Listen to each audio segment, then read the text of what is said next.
दंगा कैसे होता है और दंगाई का उपचार कैसे होना है, बरेली के मौलाना से पूछ लो। अब यहां न कर्फ्यू है न दंगा है, अब यूपी में सब ये है नया यूपी। ये 11 वर्ष नहीं, अभी तो आपको जो है 2047 तक इंतजार करना होगा अभी। नमस्कार, आप देख रहे हैं द बिज टॉक मीडिया और मैं हूं आपके साथ साध्वी दुबे। अब ना कर्फ्यू है ना दंगा है, यूपी में अब सब चंगा है। ये बोल है उत्तर प्रदेश के मुख्यमंत्री योगी आदित्यनाथ की। दरअसल यूपी असेंबली में इस वक्त शीतकालीन सत्र चल रहा है और इस दौरान नेता प्रतिपक्ष, बीजेपी नेता और तमाम लोगों में बहसबाजी भी देखने को मिल रही है। जहां बीते दिनों आपने देखा होगा कि उत्तर प्रदेश के मुख्यमंत्री योगी आदित्यनाथ ने समाजवादी पार्टी पर तगड़ा निशाना साधा, तो उसके पलटवार में समाजवादी पार्टी के नेताओं ने भी सरकार पर तगड़ा निशाना किया और कई मुद्दों को लेकर सरकार का घेराव किया है। वहीं कल असेंबली को संबोधित करते हुए मुख्यमंत्री योगी आदित्यनाथ ने बरेली के उस बड़े उपद्रव के बारे में भी चर्चा की जिसका नाम था आलम मोहम्मद विवाद। कानपुर, बरेली और उत्तर प्रदेश के तमाम जगहों पर ये हिंसा पिछले दिनों कई उपद्रव को लेकर सामने आई थी। इस दौरान मुख्यमंत्री योगी आदित्यनाथ ने बरेली के मौलाना तौकीर रजा का भी नाम लिया। उन्होंने कहा कि उसका क्या हश्र हुआ और उपद्रव पर हमारी सरकार यानी कि भारतीय जनता पार्टी उपद्रवियों को किस कदर मिट्टी में मिलाने का काम करती है और भ्रष्टाचार पर किस कदर लगाम लगाती है। अगर किसी को जानना हो तो उस मौलाना, जो बरेली का मौलाना तौकीर रजा था, उससे बात करें। इस पर सदन में मौजूद सभी लोग हंसते हुए ताली बजाने लगते हैं और नेता प्रतिपक्ष के चेहरे का रंग ही उड़ जाता है।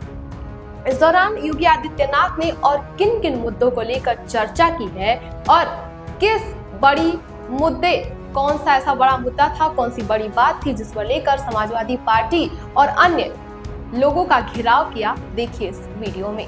यूपी जैसे राज्य में अब तक यानी हमने 2,92,000 करोड़ रुपए से अधिक का गन्ना मूल्य का भुगतान गन्ना किसानों को, अकेले गन्ना किसानों को किया है, अकेले गन्ना किसानों को यूपी ने।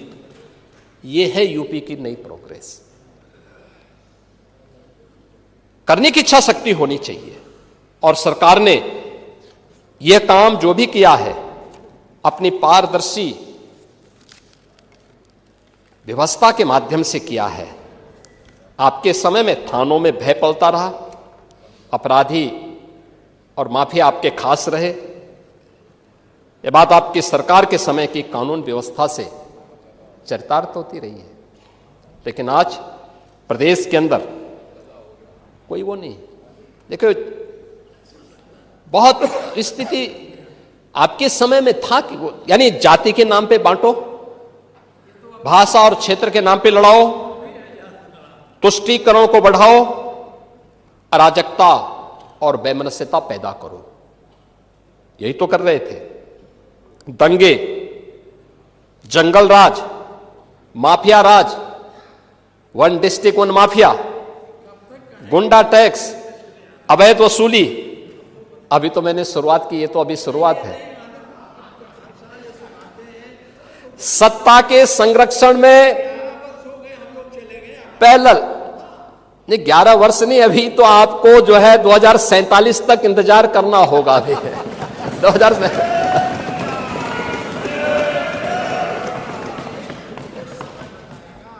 चाहे जो कहिए।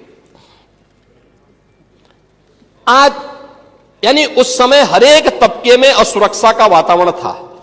प्रदेश की छवि अराजकता की थी, अस्थिरता की थी, और आज रूल ऑफ लॉ आज यूपी के अंदर है। कोई सांप्रदायिक दंगा नहीं है। दंगाई, ओह, दंगा कैसे होता है और दंगाई का उपचार कैसे होना है, हाँ, तो बरेली के मौलाना से पूछ लो। अब यहां न कर्फ्यू है न दंगा है, अब यूपी में सब चंगा है। ये है नया यूपी।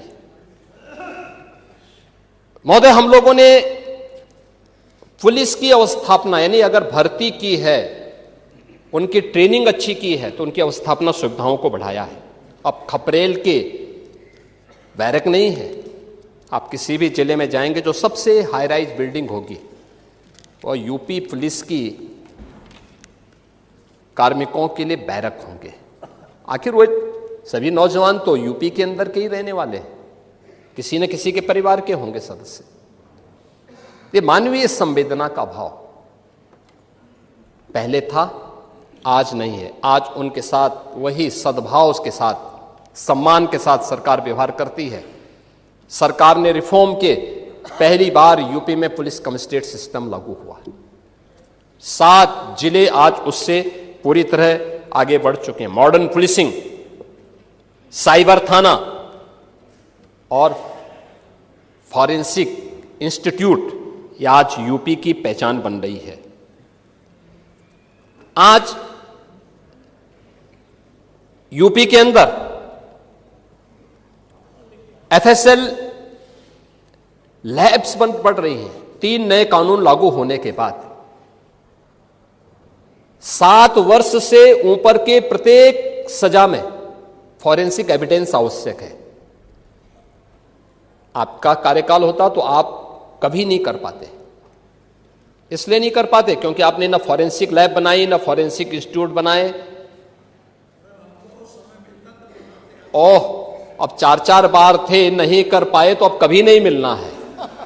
आज से 8.25 वर्ष पहले समाजवादी पार्टी इस पक्ष में थी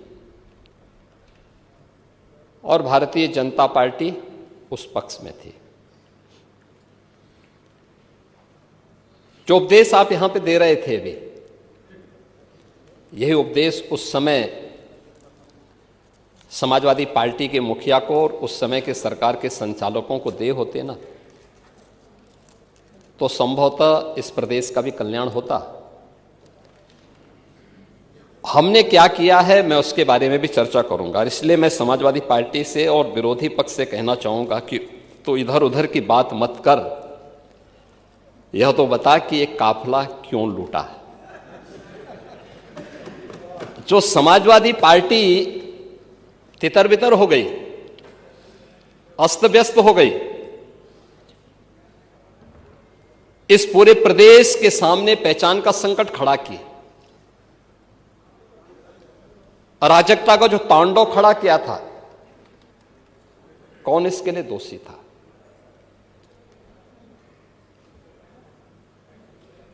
और मैं धन्यवाद दूंगा कि आपने बहुत सारी चीजों को स्वीकार किया कि हां, अच्छा हुआ है। जैसे दुर्दांत माफिया और अपराधियों के प्रति सरकार की क्या नीति होनी चाहिए, और सरकार ने वह करके भी दिखाया।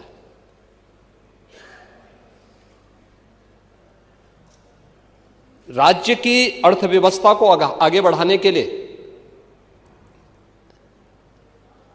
स्पष्ट नीति हो